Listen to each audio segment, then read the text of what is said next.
Joining us on the show then today, a big welcome to pre-gig actually here, Mr. Callum Beattie. Hello, it's great to be here. Jackie, your PR person, was just telling me it's been a long drive down from, was it Edinburgh last night? Edinburgh last night, yeah. We've been all around the UK this week, and tonight is our last gig. Well, that was the thing. I was thinking to myself, it'll be a well-earned rest for you, and you can put your feet up after this tour because you're just coming to the end of it. But you're off to Glastonbury, and also you're doing some stuff at Hyde Park as well. Yeah, well, we basically go straight from Liverpool to Glastonbury, and then we do a few other festivals. We're in Hyde Park with the Killers, and what else? Oh, V Festival as well. So it's non-stop. It's all go, go, go. And how's the road life been treating you then? Have you been living the rock star life? Because I was in your dressing room before and I saw there was one bottle of wine that I was contemplating pinching myself when I was offered a drink, but there was a lot of water and fruit. But has there been a lot of late nights? Have you been living the rock and roll dream? I would be lying if I said I haven't. Yeah, it's been pretty epic the past week. It's the first tour I've ever had, so a headline tour, so it's like, I'm trying to make the most of it. And how have the shows gone down so far?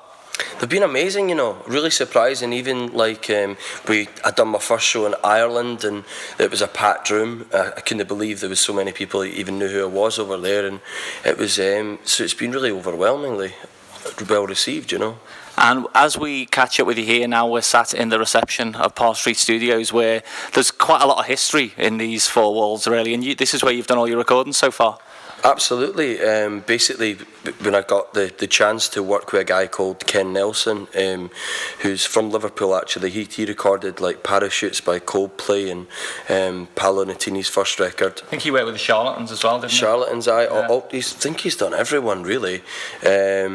And so I thought, where else better than coming to Liverpool to record your first album? Well, I always like when I'll catch up with anyone talking about music to find out, because obviously Liverpool's steeped in musical history.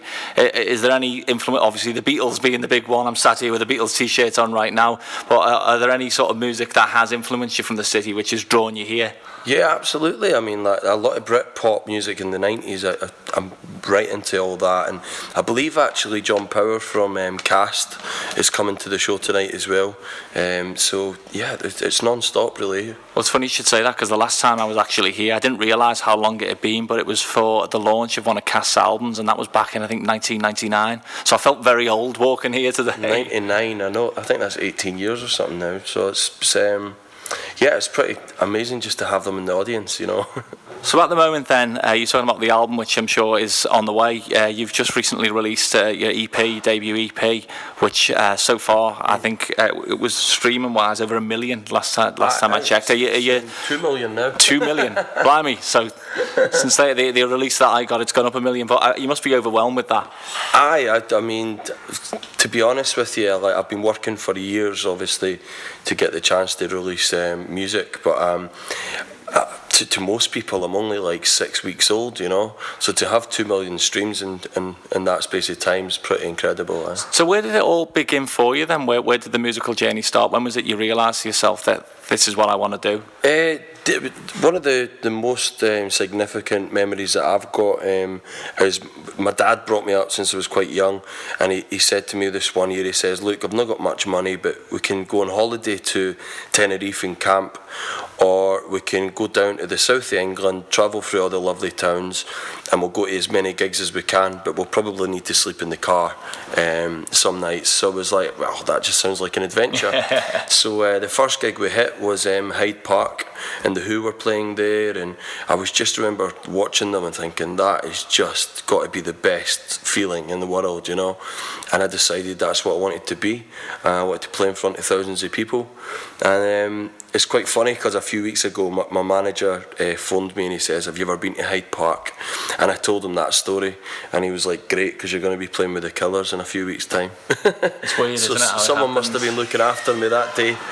So who were the big heroes then growing up? You just mentioned the Who then. Was it that style? Was it the 60s type scene? Or you mentioned Britpop as well. Who was the big bands that influenced you growing up? I think getting brought up with my dad, I had a lot of records lying about the house, like your Rod Stewart's and all that. But I'd say in my teens, sort of Stereophonics' first album was definitely one that got me into songwriting, and on from there, you know, it just kind of grew into lots of different genres. But yeah, those two artists definitely stick out. So for anyone listening right now who wouldn't know, as you say, you're 6 weeks old to them, they just stumbled across you, how would you describe your music to them? I'd say it's anthemic guitar pop with bags of credibility. That's the thing. Well, I was listening to the EP.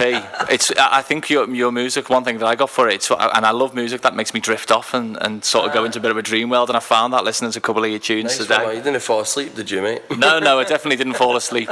And today would have been the day where I would have nodded off, so trust me, it's some good stuff. All right, well, good luck for the show tonight. Thanks a lot for catching up with us. I know you've got to go and get yourself sorted ahead of that. Where can we find out then, Callum? Obviously, there's the website, callumbeattie.com. I believe it is Twitter and Instagram as well we can catch up with you on. Yeah, Callum Beattie Official on all social media platforms, so I'm on them all. And yeah, you can check out where I'm playing next. And I've got a new single coming out in July the 14th called Man Behind the Sun. Okay, well, we'll hopefully next time we catch up with you, we won't be in the little room here at Park Street. It'll be backstage, maybe at Hyde Park, and you'll be headlining the show yourself. That would be incredible. Yeah, that's the goal. That's the dream. Well, it's happened once. You've got there on the Sports Act, so I've no doubt whatsoever. Callum, thanks a lot for joining us, mate. Great to meet you, man.